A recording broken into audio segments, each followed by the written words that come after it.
Eu gostaria de começar com uma história. Desde 1908, a equipe britânica de ciclismo experimentou fracasso após fracasso. Eles ganharam apenas uma medalha nas Olimpíadas e não ganharam nada na maior competição de ciclismo, o Tour de France. Mas tudo isso mudou em 2003, quando Dave Brailsford se juntou à equipe como novo treinador de desempenho. Ele acreditava nesse conceito chamado agregação de ganhos marginais, que para ele basicamente significava melhorar todas as áreas do ciclismo, não importa quão grande ou pequena, em apenas 1%. Melhorar as principais áreas, como treinamento e nutrição, não traria nenhuma vantagem para a equipe, pois as outras equipes já estavam fazendo isso também. O treinador Dave decidiu contratar um cirurgião por um dia para ensinar a equipe de ciclismo como lavar corretamente as mãos, para que pudessem minimizar o risco de pegar um resfriado ou gripe.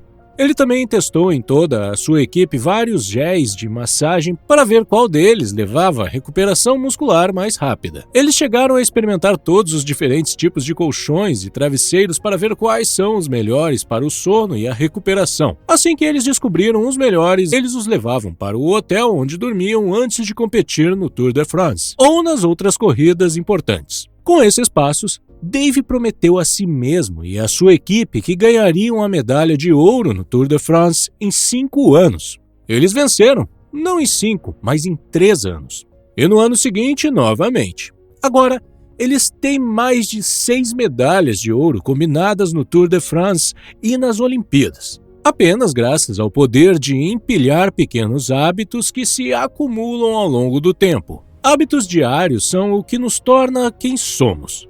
Mesmo pequenas mudanças, como ser 1% melhor em alguma coisa a cada dia, podem torná-lo 37% melhor em apenas um ano. Por outro lado, se você adota maus hábitos, ficar 1% pior a cada dia pode te aproximar de zero. Os juros compostos são conhecidos como a 8ª maravilha do mundo, e tenho certeza de que você entende seu poder quando se trata de investimentos e dinheiro. Mas o que você provavelmente não sabia é que juros compostos funcionam não só com o dinheiro, mas também quando se trata de outras coisas, como hábitos. Quando as pessoas começam um hábito, o que elas geralmente esperam é algo assim, uma curva linear. Mas a realidade é um pouco diferente. É mais ou menos assim. Você percebe o progresso no início? É quase plano. Parece ser bastante insignificante, não realmente perceptível. O autor chama essa parte de o vale da decepção. Você coloca muito esforço, mas quase não vê o resultado. Este é o ponto em que a dor que você sente é a mais alta, mas os resultados que você vê são os mais baixos. Esta é a parte em que você trabalha no seu negócio por quase um ano, mas ainda não vê nenhum lucro. Essa é a parte em que você continua indo à academia, mas não vê nenhuma mudança quando se olha no espelho. É a parte em que você continua enviando vídeos para seu canal de YouTube, mas ninguém assiste. Mas, no fim das contas, chega um momento em que a curva de crescimento ultrapassa a curva de dor. E você começa a ver os resultados. Infelizmente, muitas pessoas não conseguem esperar até esse ponto e desistem cedo demais. Somente as pessoas que continuam melhorando acabam por experimentar o crescimento exponencial. Agora, aqui está a grande questão. Como você realmente melhora 1% todos os dias? O que você precisa para isso? Muitas pessoas acreditam que você precisa de metas melhores e bem definidas, mas não é o caso. Por exemplo, na história da equipe de ciclismo que acabei de contar, eles sempre tiveram a mesma meta, que era ganhar uma medalha de ouro. Não foi a meta que mudou, foi o sistema. E isso, na minha opinião, é um dos maiores aprendizados do livro e também a segunda lição deste vídeo. Não foque em metas, foque em sistemas. O autor diz: durante muitos anos foi assim que eu abordei meus hábitos também. Cada um era uma meta a ser alcançada. Estabeleci metas para as notas que queria tirar na escola, para os pesos que queria levantar na academia, para os lucros que queria ganhar com os negócios. Consegui em alguns, mas falhei em muitos deles. Até que comecei a perceber que meus resultados tinham muito pouco a ver com as metas que estabelecia e quase tudo a ver com os sistemas que seguia. Você provavelmente está se perguntando qual é a diferença entre uma meta e um sistema. Então, deixe-me dar alguns exemplos. Ganhar US$ 1 milhão é uma meta. Configurar uma conta de investimentos automatizada é um sistema que o levará até lá. Perder 20 quilos é uma meta.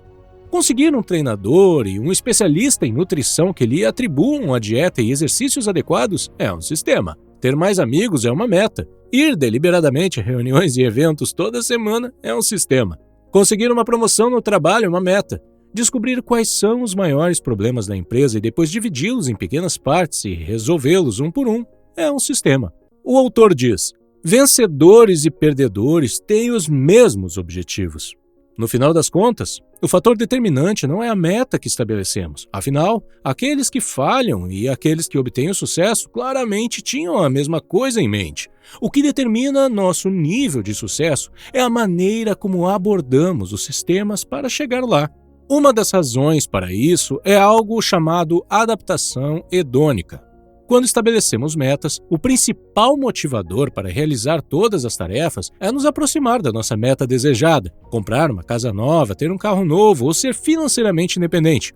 Mas o que é que acontece de verdade quando finalmente alcançamos o que sonhamos nos últimos meses? Nos sentimos muito felizes e bem-sucedidos por cerca de uma semana. Em vez de metas, você deve focar em sistemas. Construa um sistema que o ajude a permanecer no jogo por mais tempo e que o ajude a gostar de jogar também. Metas são sobre os resultados que você deseja alcançar. Os sistemas são sobre os processos que levam a esses resultados. Só para deixar claro, o autor não tem nenhum problema pessoal com as metas em si. Elas somente se tornam um problema quando são o principal motivador das ações de alguém. As metas são boas para ditar uma direção, mas são os sistemas que te fazem progredir. Lição número 3. Como construir bons hábitos. Para criar um novo hábito, precisamos dividir o processo em 4 etapas simples que são gatilho, desejo, resposta, recompensa. Por exemplo, se você é um fumante, ver alguém fumando é um gatilho. Uma vez que você vê o cigarro, há uma forte vontade de fumar. Isso é desejo. Se você for até a pessoa e pedir um cigarro e fumar, isso é uma resposta. Finalmente, depois do cigarro, a sensação de satisfação que você obtém é a recompensa. Se uma ação for insuficiente em qualquer um dos 4 estágios, não se tornará um hábito. O autor emparelha cada passo com uma fórmula para alcançá-lo. Gatilho. Torne-o claro. Cada hábito é acionado através de um gatilho. Então, se você está construindo um novo hábito, você tem que torná-lo óbvio. Isso pode ser feito por meio de várias estratégias. 1.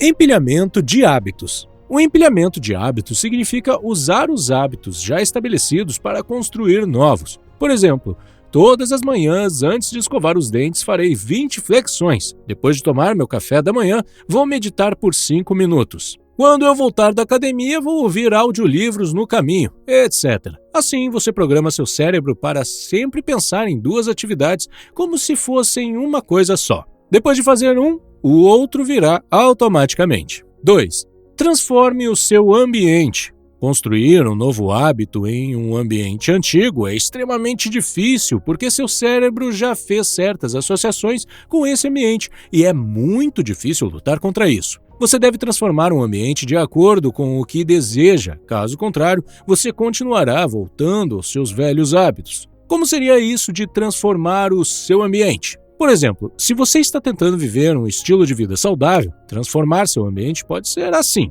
Colocar uma barra de puxada alta em seu quarto para que toda vez que você veja, você se exercite. Substituir os biscoitos na mesa por frutas. Retirar a TV da sala. Excluir o Instagram do celular. Substituí-lo por aplicativo de audiolivros, como o Audible. Em vez de tomar um copo de água pela manhã, usar uma garrafa grande. Manter alimentos saudáveis prontos em sua geladeira para momentos de preguiça, porque esses momentos definitivamente virão. Finalmente, o mais importante, cercar-se das pessoas certas. Por exemplo, se você quer se tornar um empreendedor e sai com amigos que têm o mesmo objetivo, então você está sempre falando sobre empreendedorismo. Não precisa fazer um esforço extra. Falar sobre empreendedorismo se tornará um assunto comum para vocês. Em termos simples, transformar seu ambiente significa que você cria um ambiente onde o seu resultado desejado se torna um resultado comum, que você faz sem esforço.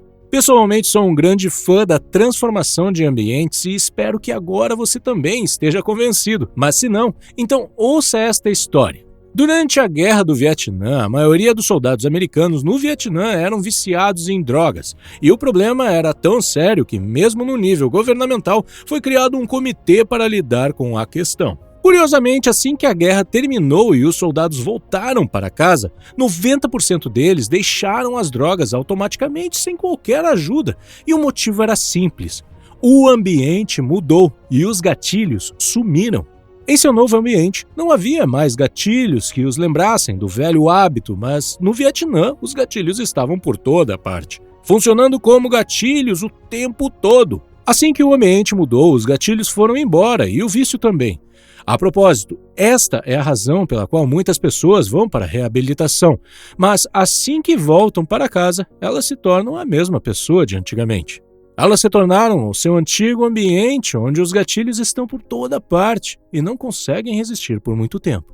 Então, depois que esse vídeo terminar, dê uma olhada no seu quarto e na sua vida e veja se o seu ambiente está te ajudando a construir os hábitos que você quer ou se está indo contra você. Por exemplo, quantos de vocês comem, dormem e trabalham no mesmo cômodo em casa? Bem, não é à toa que você não consegue terminar seu trabalho e procrastina o tempo todo. Tente selecionar cada cômodo para uma atividade diferente. Quarto para dormir, cozinha para comer, sala de estar para relaxar. Para aqueles que moram em apartamentos de um quarto, o autor sugere usar cada canto ou partes do cômodo para diferentes atividades. Por exemplo, ter um canto para trabalhar e outro para dormir, etc. Desejo. Torne-o atraente. O segundo passo para criar um hábito com sucesso é torná-lo atraente. Uma das principais estratégias nessa etapa é chamada de empacotamento de tentações. Isso significa simplesmente emparelhar uma ação que você deseja fazer com uma ação que você precisa fazer. Por exemplo, se você deseja desesperadamente assistir a uma série do Netflix, faça isso enquanto corre em uma esteira. Se você quer começar a ir à academia, tente combinar esse hábito com algumas de suas obrigações. Seu escritório onde você trabalha pode estar perto o suficiente da academia que você pode frequentar. Use isso a seu favor e junte essas coisas. Outra ferramenta realmente poderosa é se tornar parte de um grupo de pessoas que pensam como você. Se você quer adquirir um hábito e fizer isso por conta própria, então há uma grande chance de você falhar, porque não haverá ninguém para empurrá-lo ou chamá-lo à ação quando o seu lado preguiçoso falar mais alto. Resposta: torne-o fácil. Você já viu uma mangueira de água tão amarrada que a água quase não sai? Se você quiser que a água corra livremente, o que você precisa fazer é simplesmente desatar o nó da mangueira. Você não precisa bombear ainda mais a água para a mangueira. Simplesmente remova o nó e pronto. Você precisa fazer a mesma coisa com seus hábitos. Você não precisa de uma força de vontade extra ou motivação extra. Apenas facilite o fluxo do hábito. Aqui estão algumas dicas para fazer isso. Reduza o atrito. Algumas vezes você já quis ir à academia ou correr, mas aí disse para si mesmo: mas eu teria que me arrumar, dirigir por 20 minutos só para malhar. Não vale a pena. Simplesmente a ideia de fazer algumas tarefas antes de nossos hábitos desejados nos desanima. Então, tente reduzir o número de etapas. Se você quiser comer de forma saudável, compre refeições saudáveis em seu serviço local de entrega de alimentos, se puder comprá-las. Ou então você pode cozinhar várias refeições saudáveis no domingo para a próxima semana. Isso reduzirá o atrito, pois a única coisa necessária será ir até a geladeira. A regra dos 2 minutos. Esta regra diz: quando você inicia novo hábito, deve levar menos de 2 minutos para fazê-lo. A razão por trás disso é simples. A parte mais difícil de qualquer hábito é aparecer. Com aparecer, o autor quer dizer estar lá, dar início ao que precisa ser feito. Por exemplo, a parte mais difícil de estudar é abrir o livro e olhar a primeira página. A parte mais difícil de malhar é chegar à academia e fazer a primeira repetição. É claro que o objetivo deste exercício não é aprender a ler apenas 2 minutos por dia. A questão é se tornar mestre em aparecer, já que essa é a parte mais difícil de cada hábito. O hábito deve primeiro ser estabelecido antes que possa ser melhorado. Muitas pessoas pensam que precisam de motivação antes de começar, mas na maioria das vezes a motivação vem depois que você começa. Deixe-me repetir. A motivação vem depois que você começa, e o objetivo da regra dos 2 minutos é fazer você começar. Alguns de vocês que estão assistindo vão dizer que essa regra não vai funcionar comigo, porque eu sei que é um truque. Eu sei que o objetivo não é fazer algo por apenas 2 minutos. Bem, se esse for o seu caso, faça isso por 2 minutos e pare assim que o tempo acabar. Continue assim enquanto precisar. Cada novo hábito tem uma certa quantidade de logística envolvida. Por exemplo, se você se matricular em uma academia, precisa descobrir qual é o melhor caminho para chegar até lá. Que roupa usar? Qual garrafa de água usar? Qual bolsa levar? Onde estacionar o carro? Etc. À primeira vista podem parecer coisas muito pequenas, mas para um iniciante, esses podem ser motivos para não ir à academia. Para o iniciante, pode ser coisa demais. O melhor da regra de 2 minutos é que ela ajuda você a entender toda a logística e eliminar os atritos. O autor diz: um dos meus leitores usou essa estratégia para perder mais de 45 quilos. No começo, ele ia à academia todos os dias, mas disse a si mesmo que não podia ficar mais de 2 minutos. Ele ia para a academia, se exercitava por 2 minutos e saía assim que seu tempo acabasse. Depois de algumas semanas, ele olhou em volta e pensou: bem, eu sempre venho aqui de qualquer maneira, eu poderia muito bem começar a ficar um pouco mais. Alguns anos depois, o peso foi embora. E lembre-se que a regra dos 2 minutos pode ser aplicada a virtualmente qualquer coisa na vida. Recompensa. Torne-o satisfatório. A razão pela qual a maioria das pessoas não consegue manter seus hábitos é que eles têm que sofrer primeiro sem qualquer recompensa imediata. Se você for correr, não verá nenhuma diferença se subir em uma balança quando terminar a sessão. Levará semanas, se não meses, para ver qualquer resultado significativo. Como mencionamos no início, o nível de dor é extremamente alto no início de um hábito. Portanto, para se manter motivado, use um rastreador de hábitos, que o lembrará de seus sucessos todos os dias. O rastreador de hábitos pode ser um simples calendário de parede que você coloca um X em toda vez que faz algo relacionado ao seu hábito. Certa vez, um jovem aspirante a comediante se aproximou do famoso comediante Jerry Seinfeld e pediu dicas para escrever piadas melhores.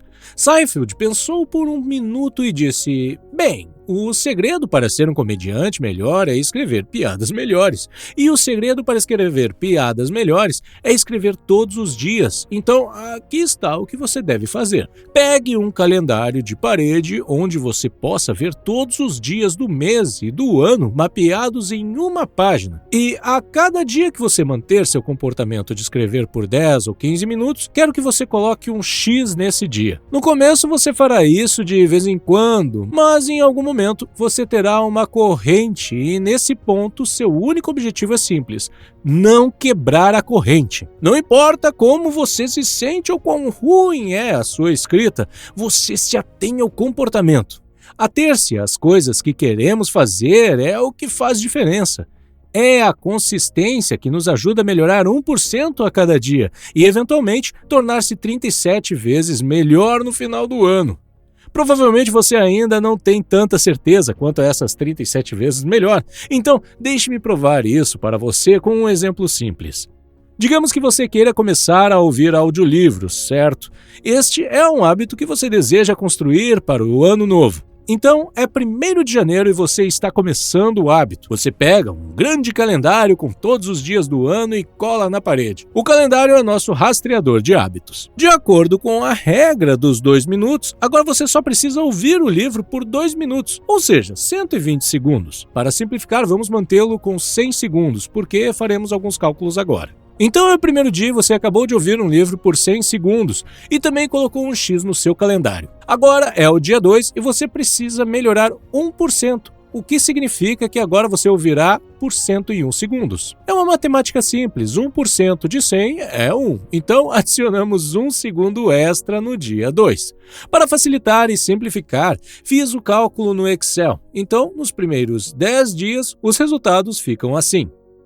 Agora tenho certeza de que muitos de vocês diriam: posso ouvir por mais de 109 segundos no dia 10, mas vamos nos ater à fórmula e melhorar de 1% e avançar por mais alguns dias e ver o que acontece. No dia 42, você estará ouvindo 150 segundos. Lembre-se que você começou com 100 segundos por dia e no dia 42 você ainda está ouvindo apenas 150 segundos e tem 42x no seu calendário, o que criou uma corrente muito boa. Não quebre a corrente. Vamos continuar. Digamos que você continue assim durante todo o ano. Como seria o resultado quando você chegasse no dia 365? Bom, ficaria assim. No dia 365, você já estaria ouvindo 3.740 segundos por dia. Lembre-se que começamos com apenas 100 segundos e no final do ano estamos em 3.740 segundos. Se o convertermos em minutos, seria aproximadamente 62 minutos por dia. Se você se lembra, no início do vídeo, dissemos que se você melhorar 1% a cada dia, você estará 37 vezes melhor no final do ano. Gostaria de ver de onde vem esse número? Bem, basta dividir 3.740 segundos por 100 segundos, que foi o ponto de partida, e você terá 37,4. Em outras palavras, você se tornou 37,4 vezes melhor em ouvir audiolivros até o final do ano. Aqui está a parte interessante. Se você resumir todos os segundos que ouviu durante todo o ano, quantos livros seriam? Bem, a quantidade total de segundos seria 367.834. Novamente, se convertermos em horas, seriam 102 horas.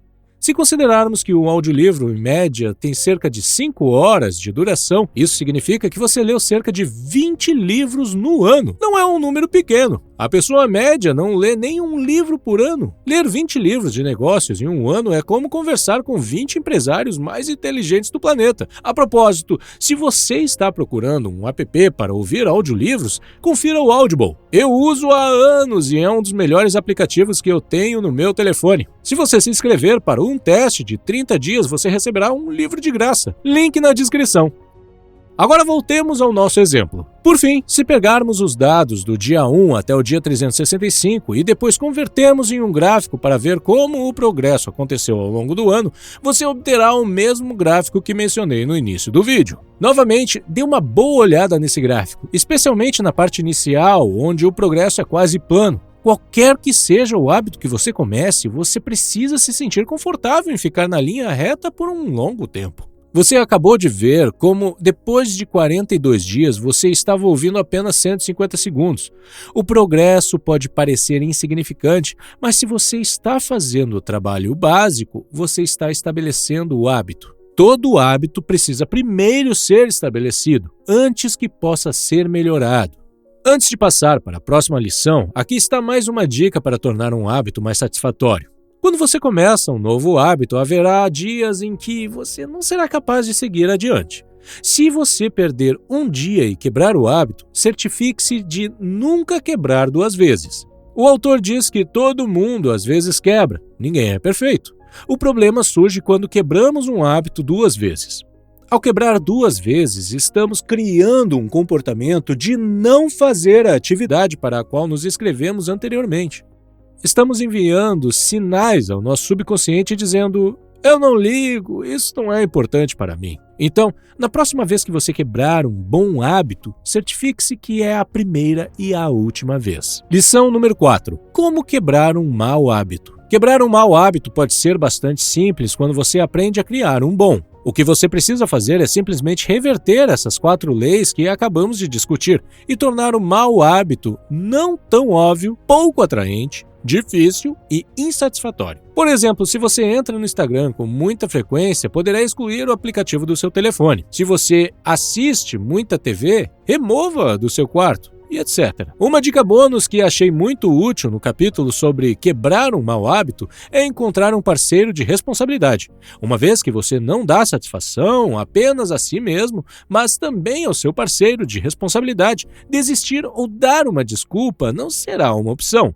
Deixe-me compartilhar um pequeno exemplo. Se você quer ir à academia regularmente, mas sempre falhou quando tentou por conta própria, encontre um parceiro e faça um acordo que toda vez que você perder ou pular uma sessão, a próxima entrada e shake de proteína é por sua conta. Isso funcionará porque pular a academia significaria que você não está apenas decepcionando a si mesmo, mas também o seu amigo. A próxima sessão será muito mais cara e você provavelmente tentará evitar isso. Se você quiser saber mais, tenho mais 2 vídeos para você. No lado direito da tela você verá um vídeo que lhe dará ainda mais informações de como implementar novos hábitos corretamente. É o resumo de um livro chamado Switch. No lado esquerdo da tela tem um vídeo sobre a procrastinação e como deixar de procrastinar. Obrigado por assistir!